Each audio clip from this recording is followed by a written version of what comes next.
My question is in particular to appointed Sheriff Gore. I'd like to ask you about the $40,000 military weapon called an LRAD that you purchased for civilian crowd control in San Diego County. It's my understanding that this is a military weapon that we use to target insurgents in Iraq and Afghanistan. It is not marketed for civilian use because it can cause permanent hearing loss and also death in some cases. And yet, you deployed it to several of the congressional healthcare town hall meetings last year, which really disturbed me. Now, after you were criticized for that, you said that you had disabled it.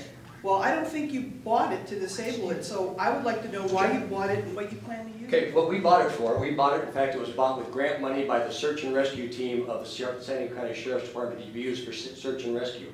They are purchased by police departments all over the United States. San Diego Police Department has one. This gets lost in the translation. Sure, there's a military application. There's a military application for M16 that our deputy sheriffs drive around with in their patrol vehicles all the time. It's used for our search and rescue people, bought it, for long-range communications, for search and rescue missions, to broadcast in narrow beams, long distance over some of our rural territory out here. It can be used by the military. I'm sure there's a military application. We don't use it for that.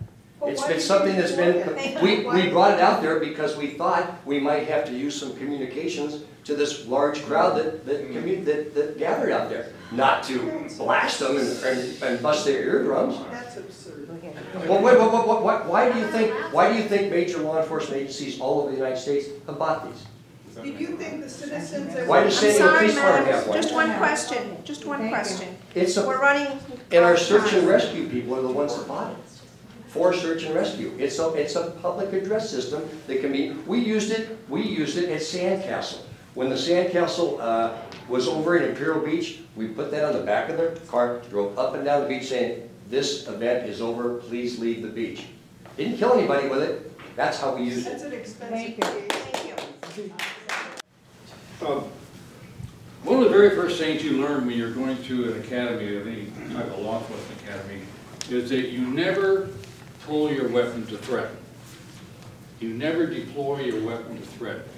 This LRAD, within 30 to 35 feet, will cause brain aneurysms.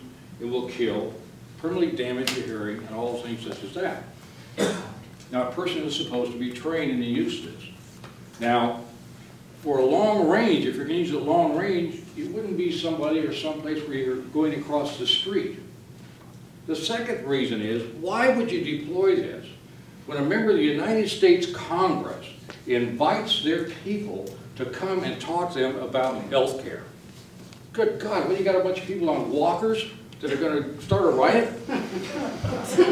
These are elderly people, and you're deploying a very dangerous weapon. It has no practical application, as far as I can see, to this department, and it should be gotten rid of. Border Patrol could probably use it, or the Coast Guard, because they've used it for repelling the pirates from Somalia. They've used it at Kabul. They've used it in places against the terrorists, not against American citizens. Thank you. Not San Diego.